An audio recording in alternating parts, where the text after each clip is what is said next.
जो कि कथा के सर्वश्रेष्ठ श्रोता हैं। प्रभु चरित्र सुनवे को रसिया, राम लखन सीता मन बसिया। कहीं भी हनुमान जी के सानिध्य में कथा होती है तो हम सबसे एक बात निवेदित करते हैं कि श्री हनुमान जी महाराज को सिंदूर चढ़ाया जाता है। हनुमान जी महाराज को अकौआ के पत्रों पर राम राम लिख करके लोग माला बना करके पहनाते हैं। श्री हनुमान जी महाराज को गदा अर्पित की जाती है। हनुमान जी को लड्डू के भोग लगाए जाते हैं। पर गोस्वामी तुलसीदास जी ने हनुमान चालीसा में केवल एक बात लिखी है कि हनुमान जी को क्या प्रिय है। प्रभु चरित्र सुनवे को रसिया, राम लखन सीता मन बसिया। किसी को, बहुत ध्यानपूर्वक सुनिएगा, किसी व्यक्ति को जलेबी बहुत प्रिय है और आप जब उसके पास जाते हो तो लड्डू ले जाते हो या रबड़ी ले जाते हो, कलाकंद ले जाते हो, मोहन थार ले जाते हो, बालूशाही ले जाते हो। मुंह में पानी तो नहीं आ गया आपके? इतनी मिठाई के नाम ले दिए हमने। पर सामने वाला आपकी सहजता और आपकी लाई हुई वस्तु को स्वीकार तो करेगा, प्रसन्नता से रख लेगा। हाँ, अरे वाह भैया लड्डू लाए, लाओ धर दो। लेकिन यदि उसकी प्रिय वस्तु आप लेकर के जाएंगे तो वो रखेगा नहीं, तुरंत खोल करके उसको चख लेगा।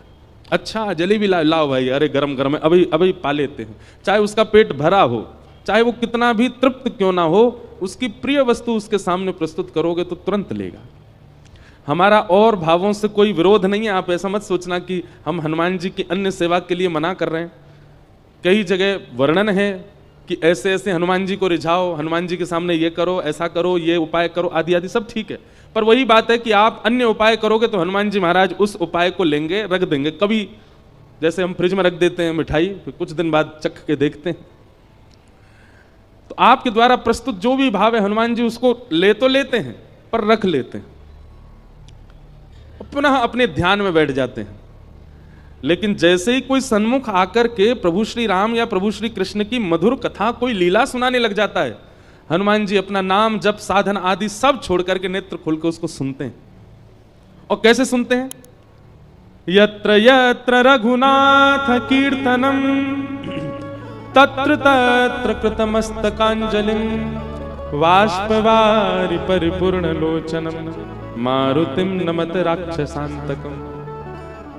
बाष्पवारि परिपूर्ण लोचनम, नेत्र सजल हो जाते हैं हनुमान जी के कथा सुनते हुए। और कथा वो तुरंत स्वीकार करते हैं। इसलिए हम तो श्रोताओं से भी कहते हैं कि आप कथा सुनकर के जाया कीजिए, कोई अच्छा चरित्र याद कर लिया कीजिए। और मंगलवार शनिवार आपके ऊपर जो भी बुरा समय चल रहा है, कोई हारी बीमारी चल रही है, ब्रजवासी की कही एक बात मान लीजिए, कोई नियम मत कीजिए, हनुमान जी के पास हर मंगलवार जाकर के एक भक्त या भगवान का चरित्र सुना करके आओ। महाराज 108 सोमवार, वो क्या बोलते हैं, 108 मंगलवार, 11 मंगलवार आदि आदि ये सब क्रम है कि जाओ हनुमान जी के पास जाके चोला चढ़ाओ, ये करो, तुम्हारे अर्थ दूर हो जाएंगे। हम कह रहे हैं 108 मंगलवार में जो फल मिलेगा ना, वो एक मंगलवार में कथा सुना दो हनुमान जी को, उसी से ही प्रसन्न हो जाएंगे। इतने रसिक हैं हनुमान जी कथा के। लेकिन हम सारे साधन करते हैं हनुमान जी को रिझाने को, वही नहीं करते जो हम सब रोज गाते हैं, हनुमान जी के सामने ही गाते हैं। जब हम कहते होंगे ना प्रभु चरित्र सुनवे को रसिया, हनुमान जी कहते हैं तो पता है तो फिर क्यों नहीं सुनाता मुझको? इसलिए भैया हमारी कही एक क्रिया, हमने बहुतों को बताया है कि हनुमान जी को प्रसन्न करना है तो कथा सुनाओ। हमारी तो कथा के मुख्य श्रोता ही हनुमान जी हैं। आपको दिख जाए तो बहुत बड़ी बात है। ये देखो, ये हमारी पहली कथा से सारी कथा सुन रहे हैं। और गदा वाले हनुमान जी नहीं है, कीर्तनिया हनुमान है। हनुमान जी गदा वाले हैं ही नहीं है।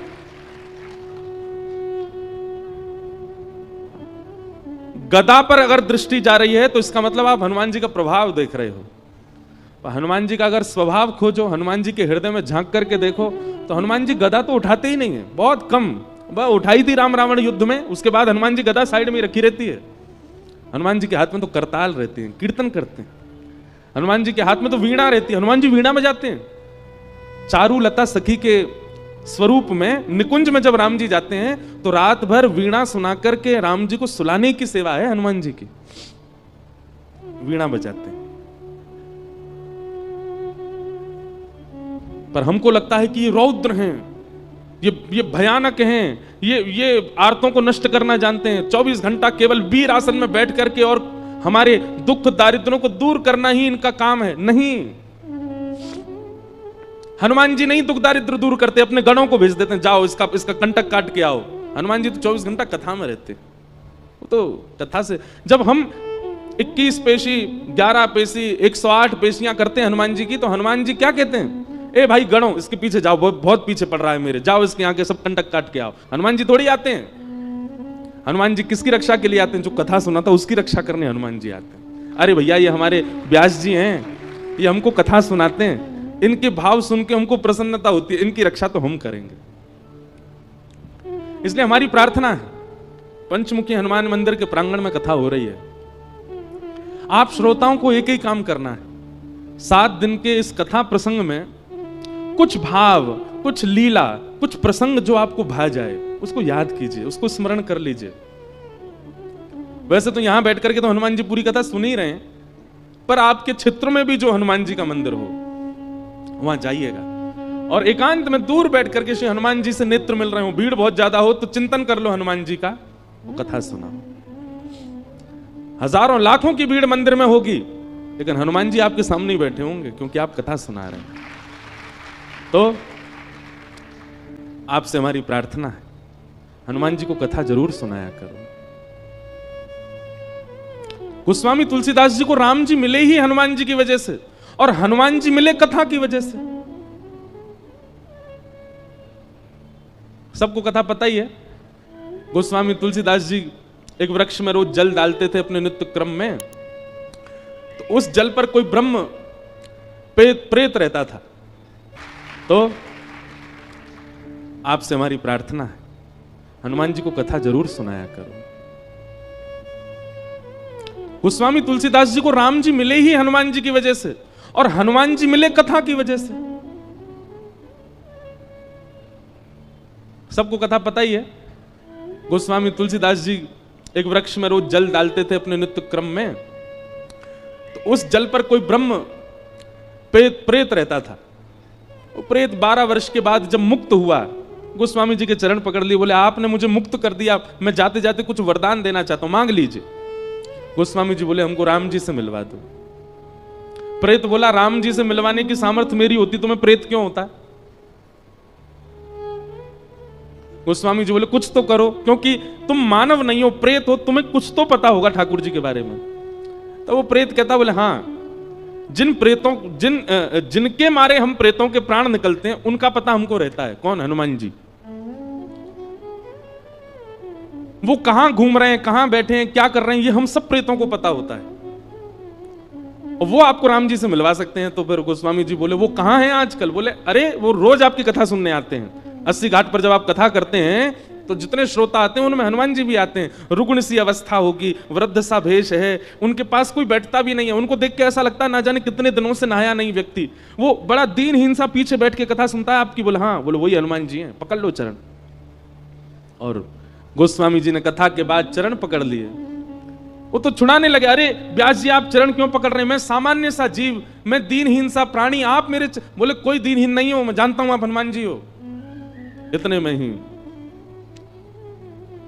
आहा,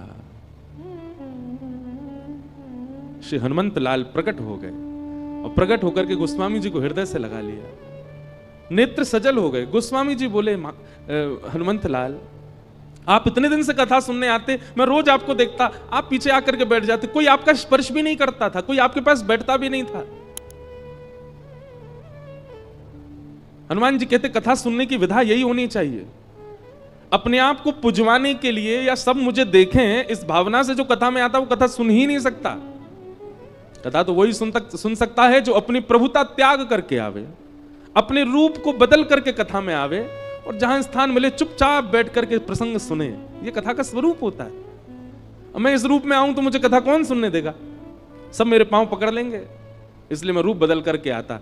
गोस्वामी जी आपने बड़ी सुंदर सुंदर कथाएं सुनाई, मैं तो नित्य सुनता हूं आपको, आज आप दक्षिणा ले लीजिए, हमने कथा सुनी है आपसे, कोई दक्षिणा बताइए, बोले दक्षिणा में केवल राम जी दे दो हमको, ये बता दो राम जी कहां मिलेंगे।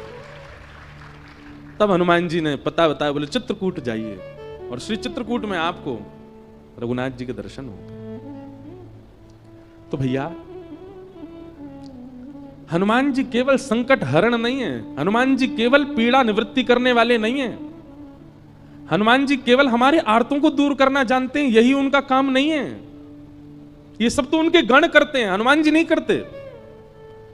हनुमान जी तो केवल कथा के रसिया हैं, कथा श्रवण करते हैं। हनुमान जी जैसा भावुक कोई देव नहीं, हनुमान जी जैसा दयालु कोई देव नहीं। हमने समझा भले ही उनको बहुत रौद्र रूप में है, पर उन जैसा कोई कोमल नहीं है। सबको कथा पता है, लंका सिया सुध लेने जब जाना था, सारे बानर उछल रहे थे, हम जाएंगे हम जाएंगे, हनुमान जी पीछे बैठे चुपचाप, उनको पता ही नहीं है कि मुझ में बल क्या है। एक बात याद रखिएगा, जो वैष्णव होता है, जो भक्त होता है, वो अपने गुण को ज्यादा प्रकाशित नहीं करता। जैसे किसी के अंदर कोई गुण होता है ना, वो उस गुण को इतना प्रकाशित कर देता है कि उसके चेहरे पर ही वो दिखने लग जाता है, इसमें ये गुण होगा। जैसे किसी के पास धन बहुत है, धनवान है, तो स्वरूप ही ऐसा बना के घूमेगा कि देखने वालों को पता चल जाए धनवान है। कपड़े कैसे, एक सरवट नहीं आ जाए उस पर, सीधे रखेगा, बैठेगा तो अदब से बैठेगा, गले में 2-4 जंजीर पहन के रहेगा सोने की, हाथों में इतनी सारी अंगूठी, छोटी छोटी से काम नहीं चलता, बड़ी बड़ी पहनेगा। फोन जेब में रख सकता लेकिन हाथ में ही रखेगा, सबको पता चले 2 लाख का फोन है मेरा। जूता चप्पल ऐसी टिमटिमा रहे होंगे उसके कि मानो जैसे कोई तारे चमक रहे हों। वो अपने स्वरूप से ही बता देता है कि मैं धनवान हूं। ऐसे ही धनवान व्यक्ति अपना स्वरूप बता देता है। बलवान व्यक्ति, कपड़ा फटे जा रहे हैं, निकल रहे हैं महाराज, यहां से हाथ निकल रहा है, यहां से छाती निकली जा रही है, चले तो हाथ यूं। हमारे साथ बेचारे 2 भैया हैं, ये तो बढ़िया हैं ना। पर बलवान व्यक्ति अपने रूप से ही दिखा देता है कि मैं बलवान हूं। अच्छा, ज्ञानी व्यक्ति भी अपने रूप से बता देता है कि मैं ज्ञानी हूं। त्रिपुंड लगा करके घूमेगा, गले में कम से कम 2-4 रुद्राक्ष की मालाएं पड़ी होंगी, कानों में भी रुद्राक्ष ही लटक रहे होंगे, और यहां त्रिपुंड, यहां त्रिपुंड, यहां त्रिपुंड, यहां त्रिपुंड। चले तो ग्रंथ हाथ में लेकर के, बैठे तो खड़ाऊं पहन के चट चट करता चले। बस पहनता तो मैं भी हूं, पर मैं स्वरूप से ज्ञानी दिखूंगा नहीं, हूं भी नहीं। गुरुदेव की उच्छिष्ट जो कृपा प्रसादी वही दे रहे हैं। पर कोई प्रचंड ज्ञानी हो, उसके रूप से पता चल जाता है वो ज्ञानी है, कोई भैया संभल के इसके सामने। पर वैष्णव जो होता है ना, वो विपरीत होता है। वो अपने समस्त गुणों को अंतर्मुख कर लेता है, अपने सारे गुणों को ऐसा कर देता है कि सामने वाले को ये लगे कि ये तो सामान्य है, ये तो कोई साधारण व्यक्ति है, इसको ज्यादा कुछ पता नहीं है। ये वैष्णव का गुण है। हनुमान जी ऐसे ही हैं। हनुमान जी ने हम सबको जो दिखा रखा है, एक प्रकार से हमको बहकावे में डाल रखा है कि भाई मेरी गदा देखो, मेरा रूप देखो, मेरा बल देखो, आदि आदि। हनुमान जी ने अपने वास्तविक रूप को छुपा रखा है। वे तो रसिक हैं कथा के, वे अत्यंत सौम्य हैं, वो अत्यंत सरल हैं, वो अत्यंत, अरे कोई जरा सा राम बोल दे तो नेत्र सजल हो जाते हैं हनुमान जी के, इतने इतने करुणावतार हैं। तो ऐसे श्री हनुमान जी महाराज की परम कृपा है कि हम उनको कथा सुनाने के लिए यहां आए हैं। हमारे पंचमुखी दुर्गा मंदिर, हनुमान दुर्गा मंदिर के समस्त हमारे पदाधिकारी गण और इस कथा के आयोजन करता, नियोजन करता, संकल्प करता, व्यवस्था करता, सबको हम व्यास मंच से प्रणाम करते हैं। सबको हम धन्यवाद कहते हैं कि आपने हमें बुलाया हनुमान जी को कथा सुनाने के लिए।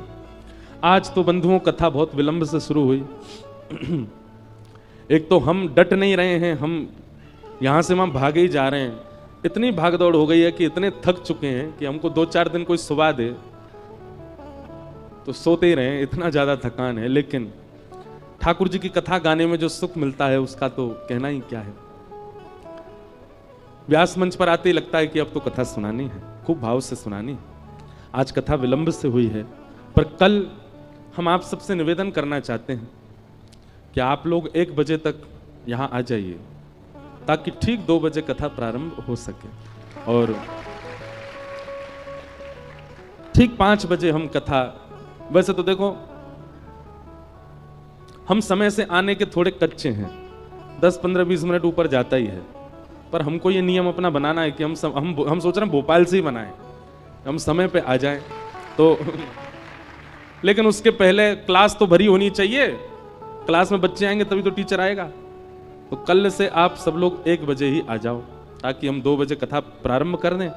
और विश्राम का समय 5 बजे का है, लेकिन हम अपनी कथा में एक बात कहते हैं कि जिस दिन कथा समय से ऊपर जाए, समझ जाना कि व्यास जी को आनंद आ रहा है, और जिस समय कथा समय से पूरी हो जाए, 5 बजे ही पूरी हो जाए, तो समझ जाना आज इनका मन नहीं लगा है कथा में, तभी 5 बजे पूरी कर गए। तो कथा के विश्राम में समय देख लिया करना, 15-20 मिनट, आधा घंटा ऊपर जाए तो समझना ये आज बहुत प्रसन्न है, इसलिए भाव से कह रहे हैं। और देखिए हमारी प्रसन्नता आपके मुखमंडल से होगी, आप भाव से सुनोगे तो हम खूब प्रसन्नता से कथा सुनाएंगे। भोपाल में एक प्रकार से है तो पहली बारी कथा, मंडीदीप में हुई है, वहाँ के सब हमारे वो भी बैठे हैं, विदिशा में कथा हुई, हमारे बटुक जी बैठे हैं। आपके भाव से यहाँ पर भी ये प्रसंग आपका ही भाव था, आपका ही प्रेम था जो हम यहाँ आ सके। तो भोपाल में ये प्रॉपर शहर में ही है, हम लोग शहर में ही हैं। हाँ, तो भोपाल में तो पहली ही कथा है फिर तो भोपाल के सब लोगों को हमारा प्रणाम। ब्रज से आए हैं, खूब भाव से कथा सुनने आओ, खूब सुंदर ठाकुर जी की लीला कथा सुनाएंगे। और आप सब लोग समय से कल से आना 1 बजे, 2 बजे कथा प्रारंभ कर देंगे और 5, सवा 5 बजे तक विश्राम, उसके बाद अपने गृह कार्य करो। और सुनो, कई लोग कहेंगे हमको छुट्टी नहीं, हमारे काम रहते हैं, जे रहते हैं। अरे भैया जीवन भर करना है काम, 7 दिन के लिए बोल दो टाइफाइड हो गया हमको, आ जाओ कथा में। देखिए कई लोग हमसे बोलते कथा के लिए झूठ बोले महाराज जी, अपराध काहे को? हाँ, अपराध कब लगता है? कहीं घूमने जाना है, कहीं कुछ उल्टा सीधा खाने पीने जाना है, मित्रों के साथ रात भर ऊधम मचाना है, उसके लिए झूठ बोलो, वो पाप जन्य है। लेकिन ठाकुर जी की कथा सुनने के लिए अगर झूठ बोलना पड़े तो उसमें कोई दोष नहीं है, भाव से। कौन सा रोज रोज कथा होती है, कभी कभी होती है, इतना बड़े। और देखो कार्तिक मास, ये महीना सामान्य नहीं है। ठाकुर जी कहते हैं मेरी प्राप्ति यदि करनी है तो या तो 3 वर्ष बाद पुरुषोत्तम मास का प्रतीक्षा करो, या हर वर्ष आने वाले कार्तिक मास को सफल बना लो। ये कार्तिक मास का प्रारंभ ही है, अभी कल से ही तो प्रारंभ हुआ कार्तिक मास, आज दूसरा दिन है। तो मेरे लिए भी, मेरा तो हर दिन ही कार्तिक है, हर दिन ही कथा हो रही है हमारी तो, लेकिन आप सब लोगों के लिए सौभाग्य है कि कार्तिक मास में कथा हो रही है। हम नियम भी बताएंगे कल कि आप लोगों को क्या क्या कार्तिक मास में करना चाहिए। तो बड़े प्रेम और भाव से आप सब पधारे। आज प्रथम दिवस है कथा का, हम महात्म्य की चर्चा थोड़ी देर करेंगे और कल से बिल्कुल ठीक 2 बजे कथा प्रारंभ होगी। बोलो वृंदावन बिहारी लाल की। सच्चिदानंद रूपाय विश्वोत्पत्त्यादि हेतवे तापत्रय विनाशाय श्री कृष्णाय वयं नमः। यं प्रव्रजन्तमनुपेत अपेत कृत्यं द्वैपायनो विरह कातरया जुहाव पुत्रेति तन्मयतया तर्वोऽभिनेदुः तं सर्वभूत हृदयं मुनिमानतोऽस्मि। कल कोई एक व्यवस्था अगर कर सकें, हमको क्या है, सूर्य सामने से है ना, तो श्रोताओं के चेहरे कम दिख रहे हैं, तो कल ऐसा कुछ प्रकाश, वैसे लाइट लगी है थोड़ी सी, ऐसी कुछ लगे कि सब दिखें, या फिर ये सामने से कुछ पर्दा आ जाए तो थोड़े कम हमको दिखें। आप सबके मुखमंडल से ही कथा निकलती है, आगे वाले तो दिख रहे हैं, अब पीछे वाले हमको बहुत कम दिख रहे हैं, इसलिए कुछ ऐसी व्यवस्था हो सके। नहीं हो तो कोई दिक्कत नहीं, पर कल से हो जाए तो और अच्छा। वैसे कल से 2 बजे से कथा होगी तो सूर्य तो ऊपर होंगे, हो सकता है उस समय ठीक रहे माहौल, बाकी हो जाए तो अच्छा। श्रीमद् भागवत का महात्म, महात्म यानी कि महत्व। बंधुओं एक बात बहुत ध्यान से सुनिए, सत भगवान को कहा जाता है, सत यानी सत्य। ठाकुर जी का स्वरूप सत्य है।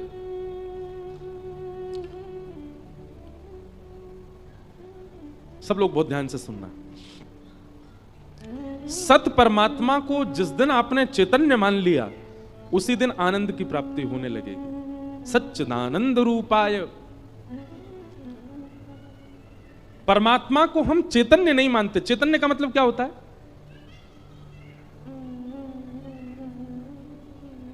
चैतन्य मतलब जैसे मैं चैतन्य हूं। ये दो एसी क्यों लगाए मंच पर? क्योंकि सुनाने वाला जो व्यास है वो जड़ नहीं है, वो चैतन्य है। भोजन क्यों पवाया जाता है? क्योंकि हम जड़ नहीं है, हम चैतन्य हैं। हमारे लिए व्यवस्था क्यों की जाती है? मानव अपने लिए व्यवस्था क्यों करता है? क्योंकि वो जड़ नहीं है, वो चैतन्य है। पर मृत्यु के बाद उसी व्यक्ति को निष्ठुर चिता पर सुला दिया जाता। उसी के परिवार के लोग सुलाते हैं। जो डल्लब के गद्दे पर सुलाते थे वही उसको चिता पर सुला देते हैं। क्यों? उनको उस समय दया नहीं आती। क्योंकि उनके मन में यह भावना आ जाती है कि अब यह जड़ हो चुका है, अब इसको पीड़ा नहीं है। तो इसका मतलब मुझे चैतन्य बनाने वाला कौन था? मेरे भीतर विराजमान जो चैतन्य आत्मा है, उससे मैं चैतन्य था। शरीर तो जीवित अवस्था में भी वही है, मृतक अवस्था में भी वही है। तो फिर इतना भेद कैसे हो जाता है?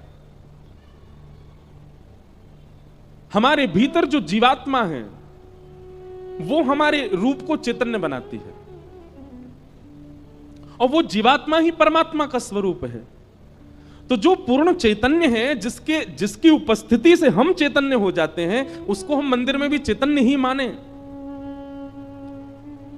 आप ठाकुर जी को पाषाण मत समझा कीजिए। एक बार एक घर में किसी की मृत्यु हो गई। सब घर के लोग रो रहे थे। किसी साधु ने जाकर के कहा, भाई तुम क्यों रो रहे हो? बच्चे ने कहा, मेरे पिताजी चले गए। एक कन्या ने कहा, मेरा पति चला गया। वृद्ध लोग बोले, मेरा बेटा चला गया। एक ही व्यक्ति गया है, पर सबके अलग अलग संबंध थे। तो साधु ने कहा कि कहां चला गया? बोले, हम सबको छोड़ के चला गया। बोले, वही तो पूछ रहा हूं, कहां चला गया? बोले, भगवान के पास। अच्छा, कैसा था? बोले, छोटी सी आंख थी, बड़े बड़े बाल थे, मोटा सा शरीर था, गोरा चिट्टा था। साधु बोले, ये जो सामने पड़ा है यही तो नहीं है? बोले, है तो यही। तो बोले, तो तुम्हारे सामने, फिर रो क्यों रहे हो? बोले, ये सामने है, पर इसके भीतर जो था वो चला गया। साधु ने कहा, भीतर जो था उसको तुमने देखा था कभी?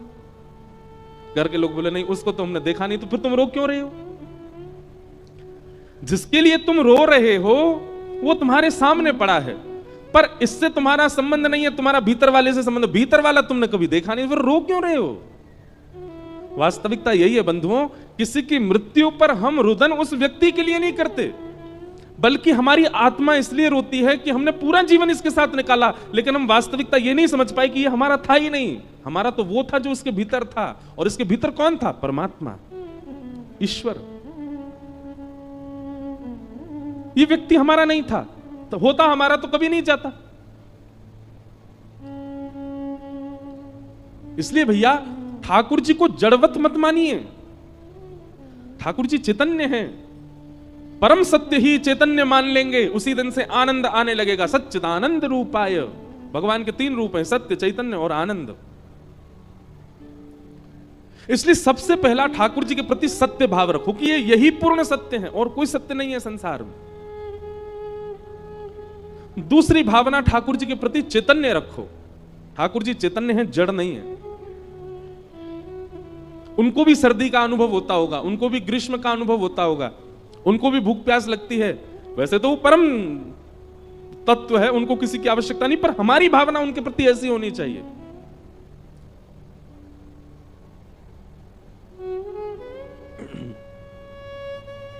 सत्य, चैतन्य, और तीसरा ठाकुर जी का स्वरूप है आनंद।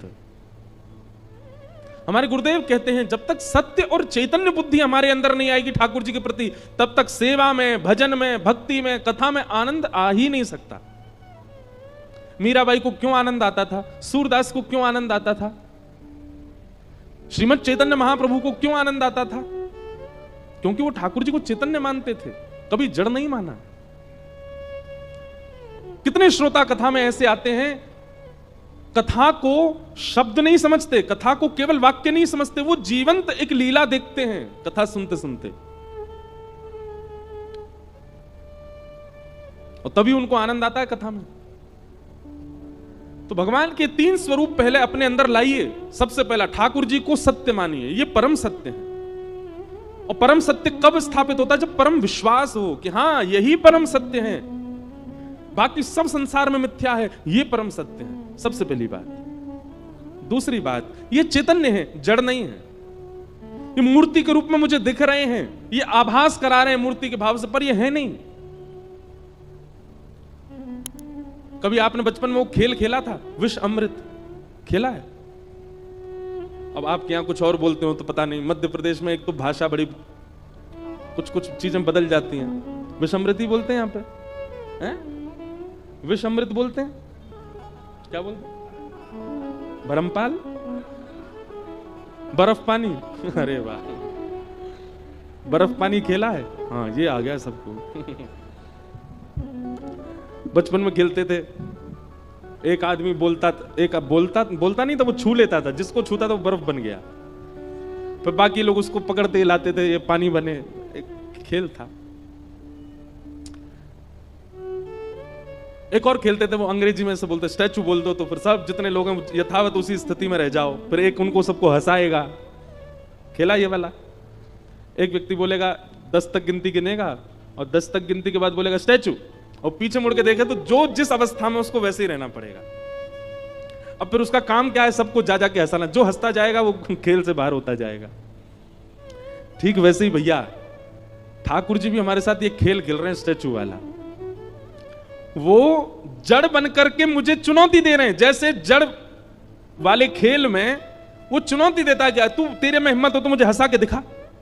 मैं तो जड़ बन के खड़ा हूं, लेकिन तेरे में हिम्मत हो तो मुझे हिला के दिखा। ऐसे ही ठाकुर जी ने भी हमको चुनौती दे रखी है। तो में हिम्मत हो तो मुझे हंसा के दिखा, तुझ में हिम्मत हो तो मेरे हाथ ठीक करके दिखा, तुझ में हिम्मत हो तो मुझे चला के दिखा। अरे भैया, कई ने ठाकुर जी को हरा दिया। मीराबाई ने हरा दिया खेल में, ठाकुर जी चला दिए। सूरदास जी ने हरा दिया, कबीरदास ने हरा दिया, गोस्वामी तुलसीदास जी ने हरा दिया। अब हमारी बारी है। लेकिन कब? 28 वर्ष के तो हम हो गए, आप में से कई 40 वर्ष के गए, कई 60 वर्ष के गए। कब? पूरा जीवन तो निकाल दिया आपने। कब हराओगे ठाकुर जी को? वास्तव में भक्ति में ठाकुर जी की जीत नहीं, भक्त की जीत होनी चाहिए। ठाकुर जी तो हारते हैं उसमें। और ये कथा, ये क्या है? ये ठाकुर जी को हरावे के सारे विधान बताए जाते हैं वक्ता के द्वारा। कैसे हारेंगे ठाकुर जी, कैसे हम जीतें। और हमारी जीत इसी में है कि जिस दिन वो अपने जड़त्व को त्याग दें और दोनों भुजा पसार करके हमको हृदय से लगा दें, उसी दिन हमारी जीत है। ठाकुर जी हार गए। लेकिन अभी क्या हो रहा है? ठाकुर जी जीत रहे हैं। कितना भी पंचामृत अभिषेक कर लो, कितना भी इत्र लगा लो, कितनी भी माला पहना दो, कितनी भी पोशाक पहना दो, यूं ही खड़े रहते हैं, हिलते ही नहीं है। और हमारी भावना ये है कि हम भी संतुष्ट हैं उसी में ही। हाँ ठीक है, ऐसे ही रहो। अच्छा सच्ची बताइयो, आप सबके लड्डू गोपाल या घर के जो भी ठाकुर जी हैं, रात्रि में आपने सोए और सवेरे उनका एक भी अंग प्रत्यंग सीधा हो गया या ठाकुर जी खड़े है गए, क्या करोगे? सत्य बताएं, डर के मारे भाग जाओगे। क्यों? क्योंकि विश्वास ही नहीं है हमारे अंदर, वो प्रेम ही नहीं है ठाकुर जी के प्रति। हमारे मन में वो भावना आई ही नहीं है कि ठाकुर जी ऐसा कर सकते हैं। इसलिए हम एक बात कथा में कहा करते हैं, सबसे पहले तो ये विश्वास जागृत करो कि ठाकुर जी मुझे इस जन्म में मिलेंगे ही मिलेंगे। जैसे व्यक्ति अपना लक्ष्य सिद्ध कर लेता है, बालक सिद्ध कर ले, पकड़ ले, मुझे डॉक्टर बनना है, मैं चाहे जैसे भी कितना भी फेल हूं बन के ही मानूंगा, वो बन ही जाता है। मुझे सिविल में नौकरी चाहिए तो कर ही लेगा, मुझे पायलट बनना है, वो कैसे भी उठ पटांग हाथ पांव मार के बन ही जाता है। ऐसे हाथ पांव ठाकुर जी की प्राप्ति के लिए क्यों नहीं मारते हम? क्यों इतने बेचैन नहीं होते उनकी प्राप्ति के लिए? हमको भी संतुष्टि है, ठीक है ये लड्डू गोपाल बने तो लड्डू गोपाल ही बने रहे। नहीं, अपने भक्ति में, अपने भाव में, अपनी स्मृति में, अपनी इच्छा में चैतन्य दर्शन की लालसा प्रकट करो। कृष्ण दर्शन लालसा ताशामा विर्भूत सौरे स्मय माय मुखाम्भुज पीतांबर धर रघुवी साक्षान मनमथ मन। शरद पूर्णिमा निकल करके गई, ठाकुर जी क्यों प्रकट हो गए गोपियों के सामने? तब कहते हैं रुरुदु स्वस्वरम राजन कृष्ण दर्शन लालसा। गोपियों ने गोपी गीत गाया और गोपी गीत गाने के बाद में जब सुस्वरम राजन रुरुदु, जब स्वर में गोपियां रोने लगी, किस लिए रोने लगी? बोले कृष्ण दर्शन लालसा। कृष्ण दर्शन की लालसा में जैसे ही गोपियों ने रोना प्रारंभ किया, ठाकुर जी प्रकट हो गए। प्रकट होकर के गोपियों को दर्शन दिया। हमारे अंदर वो स्थिति आई नहीं है अभी, कैसे मिले? इसलिए भैया सबसे पहले तो सत्य यानी कि विश्वास प्रगाढ़ करो ठाकुर जी के प्रति। दूसरी बात, ठाकुर जी को चैतन्य मानो, वो जड़ नहीं है। ये जड़त्व तो हमारे लिए चैलेंज है कि तुम वो चैतन्य करके दिखा, तुम्हें हिम्मत हो तो। और तीसरा, ठाकुर जी आनंद देने वाले, सच्चिदानंद रूपाय। और क्या करते हैं ठाकुर जी? विश्वोत्पत्त्यादि हेतवे, विश्व की उत्पत्ति, विश्व का पालन और विश्व का संहार। तापत्रय विनाशाय, 3 प्रकार के तापों का उपशमन करने वाले श्री कृष्णाय वयम नमः। ऐसे श्री कृष्ण को हम प्रणाम करते हैं। एक बात सुनिएगा, भगवान श्री कृष्ण की शरणागति लेने वाला व्यक्ति कभी दुखी नहीं होता। दुखी ना होने का मतलब क्या है? क्या उसके जीवन से दुख चले जाते हैं? नहीं। हमारा गला बैठा अभी भी, हमको जुकाम हो रहा है अभी भी, कभी कभी बुखार भी आ जाता है, इतना रेस्टलेस हो गया है अभी, भाग दौड़ कुछ भी हो जा रहा है। तो इसका मतलब ये तो नहीं कि हमारे जीवन से दुख चला गया हो, लेकिन हम यहां बैठ करके कथा सुना रहे हैं, आपके सामने बोल रहे हैं। क्यों?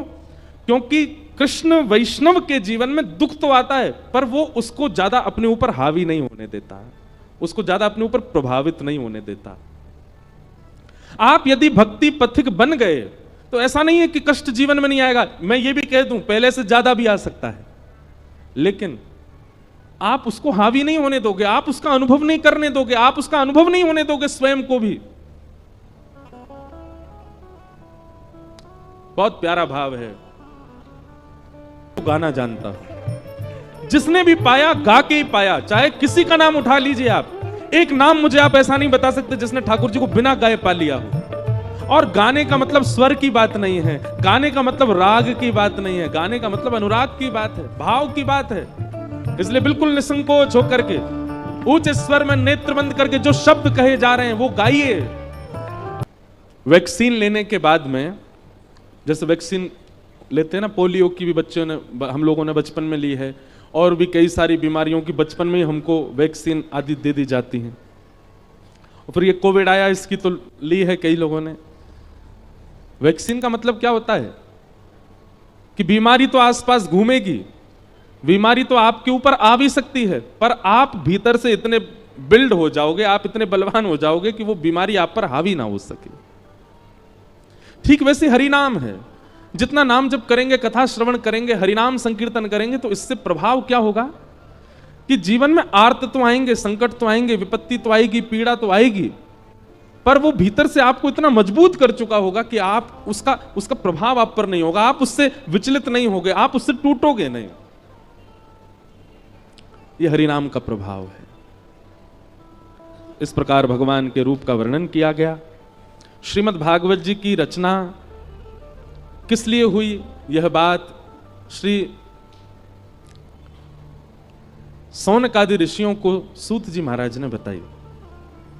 नारद जी महाराज पृथ्वी पर भ्रमण करते करते जब वृंदावन गए, तो वृंदावन में उन्होंने ज्ञान वैराग्य को वृद्धावस्था में देखा, और उनकी मां भक्ति को उन्होंने युवावस्था में देखा। बहुत ध्यान से सुनो, थोड़ी देर और महात्मा पूरा कर रहे हैं, फिर कथा को विराम देंगे। आज कलश यात्रा भी रही, और कई लोग मेरे ख्याल से 1 बजे से ही बैठे थे कि 2 बजे से कथा प्रारंभ होगी। बहुत विलंब तो हो गया है, पर कल से कथा 1 बजे ही शुरू होगी। थोड़ी देर और श्रवण करो बिल्कुल शांति से। तो नारद जी महाराज ने जब देखा कि भक्ति महारानी युवा और उसके पुत्र ज्ञान वैराग्य वृद्ध हो चुके हैं, तब ज्ञान वैराग्य की वृद्धावस्था को दूर करने के लिए उन्होंने उपाय पूछा। कोई नहीं बता पाया। तब बद्रीनाथ में गए तो वहां सनक सनंदन सनातन सनत कुमारों ने कहा, एक ही उपाय है ज्ञान और वैराग्य के वृद्धावस्था को दूर करने का। क्या? सत्कर्म सूचको नूनम ज्ञान यज्ञ स्मृतो बुधैः श्रीमद्भागवतालाप सतु गीत सुखादिभिः। श्रीमद् भागवत की कथा कराओ। बंधुओं, लिख लीजिएगा, 7 दिन के अंदर आपके भीतर ज्ञान उत्पन्न होना चाहिए। ज्ञान उत्पन्न होने का मतलब आपको बहुत नॉलेज हो जाए ना। विवेक बुद्धि को कहते हैं ज्ञान। विवेक बुद्धि का मतलब क्या होता है? सही और गलत की पहचान। एक बात बहुत ध्यान से सुनो, कि कथा सुनने वाला व्यक्ति असमंजस में ज्यादा नहीं रहता। असमंजस समझते हैं? कंफ्यूजन। आध्यात्मिक व्यक्ति, भक्ति पथिक व्यक्ति, कथा सुनने वाला व्यक्ति वो कंफ्यूजन में नहीं रहता। उसको क्या करना है, वो निर्णयात्मक बुद्धि स्पष्ट हो जाती है, वो स्पष्ट रहता है, ये करना है ये नहीं करना, उसको स्पष्ट है। दो प्रकार के लोग होते हैं स्पष्ट, एक तो जिद्दी होते हैं। हर घर में एक व्यक्ति ऐसा होता है, उसको कितना भी मना करो जो नहीं करना नहीं करना नहीं करना, नहीं नहीं नहीं मुझे तो यही करना है, वो जिद्दी है। सब जानते हैं कि ये मार्ग गलत है फिर भी जिद कर रहा है, वो जिद्दी एक अलग विषय हो जाता है, वो एक प्रकार से तामसी व्यक्ति है। आध्यात्मिक व्यक्ति जो होता है वो उस मार्ग को चुनेगा जिससे उसका और उसके संग रहने वाले सबका कल्याण हो, और उसमें उसको असमंजस नहीं होती, कंफ्यूजन में नहीं रहता, कंक्लूजन में रहता है, स्पष्टीकरण में रहता है। आध्यात्मिक व्यक्ति कभी फंसता नहीं अपनी विचारधारा में, उसको पता है मुझे क्या करना है।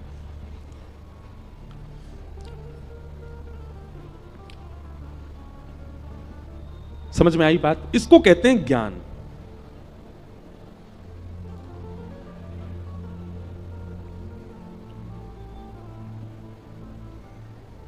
ज्ञान का मतलब बहुत जानकारियां इकट्ठी करना नहीं होता।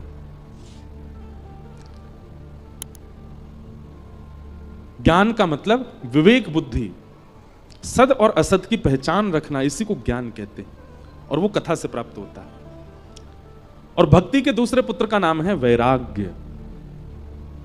वैराग्य मतलब सब छोड़ देना नहीं होता, सबके मध्य रहते हुए भी किसी से आसक्ति ना रखना, इसको वैराग्य कहते हैं। सबके मध्य रहते हुए भी किसी में फंसना ना, इसको वैराग्य कहते हैं। जैसे प्रहलाद जी महाराज वैरागी थे, क्यों? राक्षस कुल में रहते थे, राक्षस पिता, राक्षस चाचा, राक्षस ताऊजी, राक्षस भैया, राक्षस मौसी, राक्षस बुआ, सब राक्षस थे, लेकिन सबके मध्य में रहते हुए भी जो राक्षस करते हैं वो प्रहलाद जी ने नहीं किया, इसलिए वो वैरागी। कई बच्चे मेरे पास आते हैं, हम सुबह मिलने का एक समय रखते हैं, यहां भी होगा 11 से 12 पर, कल नहीं मिलेंगे हम, परसों से मिलेंगे। श्री लाल जी विराज रहे हैं, उनके दर्शन का भी समय है, तो जो लोग दूर से आते हैं वो 11 बजे ही आ जाओ। सब कहेंगे ले कल 1 बजे बुला रहे थे, अब यूं करें 11 बजे, तो हम पीछे रुके, वहां आओ 11 से 12 दर्शन करो लाल जी का, हम मिलेंगे, उसके बाद सीधे पंडाल में आके बैठ जाओ, 2 बजे से कथा होगी। सीधी बात हम यही कह रहे हैं, पूरे दिन कछु मत करो, बस ब्रज से आए हैं, ब्रजवासी आए हैं, इतने सब वैष्णव आए, पूरे दिन यहीं लगे रहो।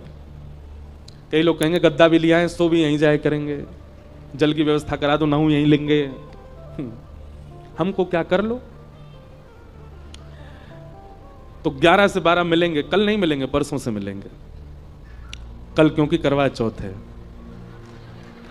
और हमारी नहीं है, ये मत सोचना कि हमें हमारी है इसलिए हम बोल रहे हैं। अभी तो भैया 2 भुज वाले ही हैं हम, चतुर्भुज हुए नहीं अभी। जो चतुर्भुज बैठे हैं यहां पर, कई तो चतुर्भुज लेके संगे ही बैठे हैं, कई 2 भुजा घर छोड़ के बैठे हैं। तो कल आप सब लोगों की बड़ी जो है विशिष्ट दिन है। अच्छा, एक बात मैंने देखी है, करवा चौथ का प्रसंग कहते ही सब हंसने लगते हैं, पता नहीं क्यों। जिनका ब्याह हो गया वो मुझे इशारा कर रहे हैं, बोले आपको भी पता चलेगा। पर ये बड़ा शुद्ध दिन है। क्या कैसा ममत्व होता है माताओं के चित्त में। फिर वो आती है अहोई अष्टमी, उस दिन माताएं अपने बच्चों के लिए व्रत करती हैं। हमको तो ऐसा लगता है कि अच्छा, एक बात आपने कभी गौर की, व्रत का नियम मां को ही क्यों है, कभी भाइयों को क्यों नहीं है? कभी विचार किया इस बात पर? हम बताएं, दान उसी से मांगा जाता है जिस पर धन बहुत हो।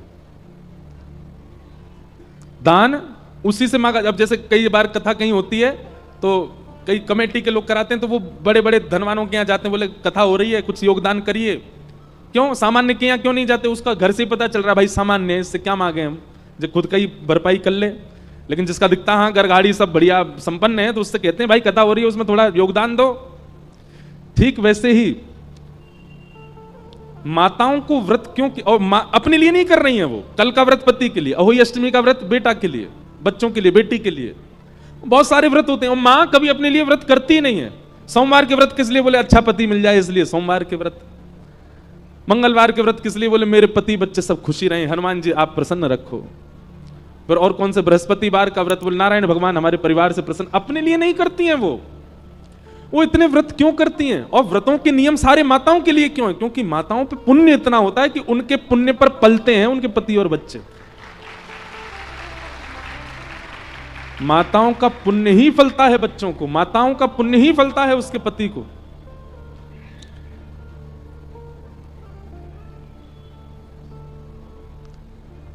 जिस घर में माताओं का बहुत सम्मान होता है उस घर में बालक जन्म नहीं लेते, देवताओं के अंश आते हैं। यहां माताओं का बहुत सम्मान है, देवता ही जन्म लेते हैं। तो हमको कभी कभी ऐसा मन में भाव आता है, शास्त्रीय बात तो नहीं है पर मन में भाव आता है कि जब माँ हमारे लिए इतना करती है, पत्नी हमारे लिए इतना करती है, हमको भी करना चाहिए। भाई लोगों को भी व्रत रखना चाहिए। दोनों संग ही जल पियो। पत्नी चंद्रमा देख के व्रत तोड़े, आप पत्नी को देख के व्रत तोड़ो। और यही करना चाहिए अहोई अष्टमी को बच्चों को। और बच्चे कब? जब थोड़े युवा हो गए हों, 18 वर्ष के हो गए हों, उनको भी कुछ नहीं खाना पीना चाहिए। अपनी माँ के लिए व्रत करो, उनके दीर्घ आयु के लिए व्रत करो। व्रत क्यों किए जाते हैं? हमारी आयु 2 चीजों पर निर्भर होती है, अन्न और शब्द। इसलिए व्रत 2 ही होते हैं, अन्न व्रत और मौन व्रत। ये व्रत 2 क्यों होते हैं? हम जितना बोलते हैं उतनी आयु घटती है और जितना खाते हैं उतनी आयु घटती है। इसलिए माताएं एक दिन ना खा करके अपनी एक दिन की जो आयु बचती है वो अपने पति को दे देती हैं। एक दिन की आयु मिलती है पति को बस।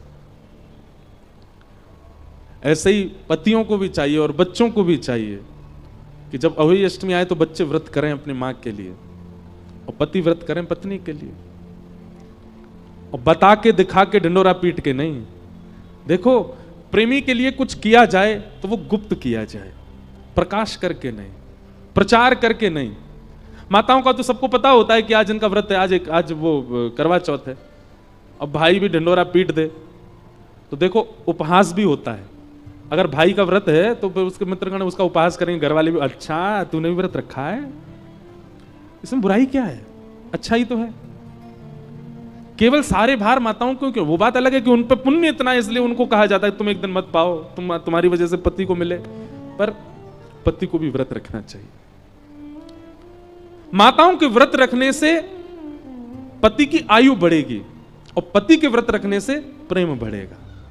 माताओं के व्रत रखने से बालकों की आयु बढ़ेगी और बालकों के व्रत रखने से मातृत्व प्रेम बढ़ेगा। इसलिए शास्त्रीय बात तो नहीं, पर व्यासपीठ पर बैठ करके मन में उच्चंग आई है तो इसका मतलब है व्यासपीठ ही बुलवा रही है, रखना। और हां, जिनके ब्याह नहीं हुए हैं वो व्रत मत करना। कई लोगों के ब्याह नहीं हुए पर हां इच्छा तो है कि उससे हो जाए, बातचीत भी होती है, घर वालों को मनाने में लगे हैं, वो भी गुपचुप रखते हैं व्रत। नहीं, विवाह के बाद ही करो। करना है तो अहोई अष्टमी को करना, अपनी मां के लिए करो, पिताजी के लिए करो। तो कल करवा चौथ है इसलिए कल छुट्टी है। कल आप लोग सुबह मत आना, कथा में आना। बाकी हम परसों से मिलेंगे 11 से 12। लाल जी के दर्शन भी होंगे, उसके बाद फिर यहां कथा होगी। तो थोड़ी देर में महात्म्य पूरा कर देते हैं। ज्ञान का मतलब समझ गए किसको कहते हैं? यह विवेक उत्पन्न हो जाना, क्या सही है क्या गलत है, मेरे लिए, मेरे अपनों के लिए, समाज के लिए, यह बुद्धि विवेक प्रकट होना। अच्छा एक बात बताएं, पता सबको होता है कि क्या सही है क्या गलत है, पर उस सही गलत पर अमल करना, सही है ये रास्ता फिर भी उसको नहीं अपना के गलत पर जाते हैं, यह भी गैर आध्यात्मिक व्यक्ति का लक्षण होता है। जो आध्यात्मिक नहीं होता ना, उसको पता है कि ये गलत रास्ता है, ये सही रास्ता है, वो फिर भी गलत पर चला जाता है। क्यों? आध्यात्मिकता ही, भगवान नाम ही, भगवत कथा ही हमको इतना बल देते हैं कि हम सही रास्ता देख के सही पर चलें। दुनिया में सबको पता होता है कि वो गलत क्या कर रहा है। ये बात भूल जाइए कि आपने अनजाने में किया ना। 0.1% ऐसा होता है कि कोई व्यक्ति अनजाने में कुछ गलत करे, सब जानबूझ करके गलत करते हैं। हमको पाप क्यों लगता है, हम नरक क्यों जाते हैं? यमराज यही तो कहते हैं, क्योंकि हमको पता था कि ये पाप है, फिर भी हमने किया। कथा विवेक बुद्धि जागृत कर देती है, और विवेक बुद्धि जागृति नहीं करती, जागृत करने के बाद सतमार्ग पर चलवाती भी है। उसको विवेक, उसको ज्ञान कहते हैं। और वैराग्य मतलब सबके मध्य रहते हुए भी किसी के प्रति आसक्ति ना होना, ये वैराग्य है। सब छोड़ देना उच्चतम वैराग्य नहीं है। सबके बीच रह के किसी के प्रति ममत्व ना होना, ये उच्चतम वैराग्य है। जैसे प्रहलाद, जिनका मैं उदाहरण दे रहा था, तो मैं ये बात कह रहा था, कई बच्चे आते हैं और बच्चे आकर के बोलते हैं, महाराज जी हम कॉलेज में रहते हैं, हम यूनिवर्सिटी में रहते हैं, हम पीजी में रहते हैं, हम हॉस्टल में रहते हैं, वहां तो ये सब गंदा खाते हैं, बच्चे सब ऐसा करते हैं, ये करते हैं, हम कैसे बच्चे? भाई देखो, जब दृढ़ता आ जाती है ना चित्त में, आपको पूछना नहीं पड़ता, आप वो खाओगे ही नहीं जो आपके बस का नहीं है। मुझे भिंडी प्रिय नहीं है, तो चाहे लाख भिंडी बनी हो मैं खाऊंगा। नमकीन से रोटी खा लेंगे लेकिन भिंडी नहीं खाएंगे। हमको करेला भी, करेला सब जगह का प्रिय नहीं, किसी किसी के हाथ का ही प्रिय है। थोड़ा कड़वा बनता है ना, कई लोग होते हैं वो कड़वा नहीं बनाते, अच्छा बना देते, तो उनका करेला अच्छा लगता है। तो कड़वा अगर बना है तो मैं पाऊंगा ही नहीं। कभी कभी खीरा पाते हैं ना सलाद में, वो भी कड़वी होती है, तो कड़वा अगर खीरा आ गया तो आप छूते हैं उसको? नहीं छूते ना। तो फिर ये व्यसन और संसारी आकर्षण करने वाली जो वस्तु हैं, इनके प्रति हम इतनी सिंपैथी क्यों रखते हैं? कैसे बच्चे महाराज जी, सब तो करते हैं, हमको करना पड़ता है। फिर ऐसे नहीं, हर व्यक्ति के वश में होता है वस्तु का त्याग और वस्तु का स्वीकारीकरण।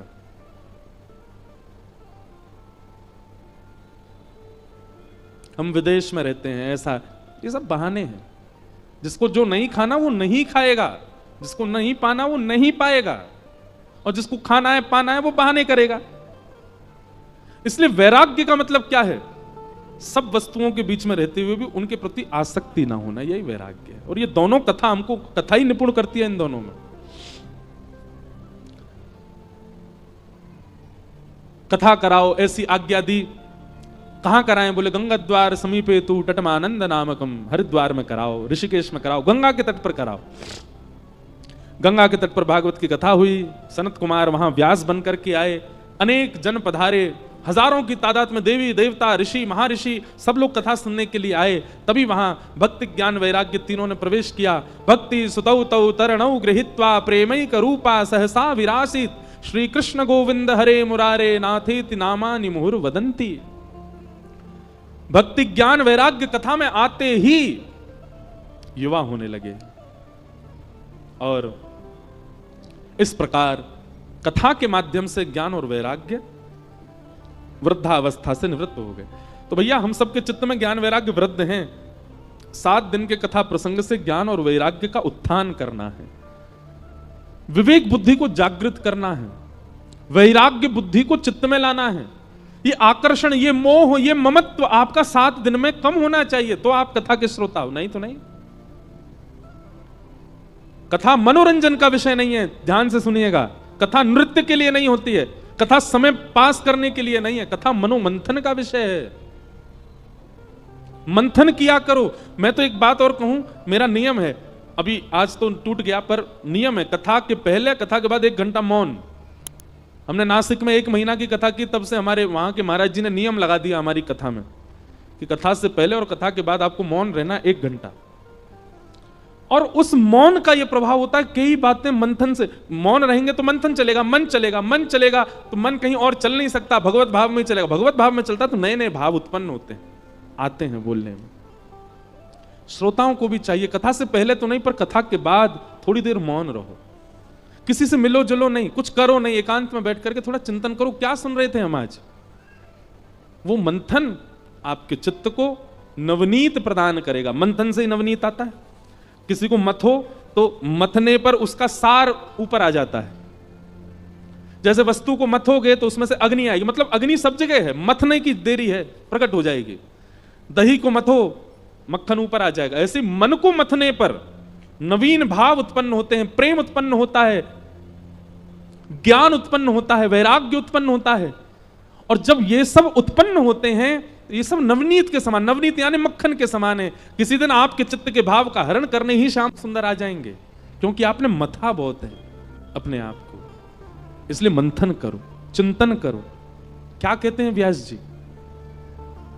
हमारे कई कथा के ऐसे ऐसे श्रोता हैं, हर कथा की इतनी मोटी मोटी थीसिस बनाते हैं, वो एक वाक्य को उस पर चिंतन करके कितने भाव लिख देते हैं। कई सारे श्रोता भी ऐसे हो गए, अच्छा लगता है। वो उन्हीं के काम आने वाली चीज है, मेरे काम नहीं आना है, उसी के काम आएगा। पर दुर्भाग्य है, हजारों की भीड़ आती है कथा में, बदलते 10 ही हैं बस। लाखों की भीड़ आती है कथा में, बदलते 100 ही हैं बस। हमारे पिताजी कहते हैं भीड़ कितनी ये बड़ी बात नहीं, सुनने वाले कितने ये बड़ी बात है। समझ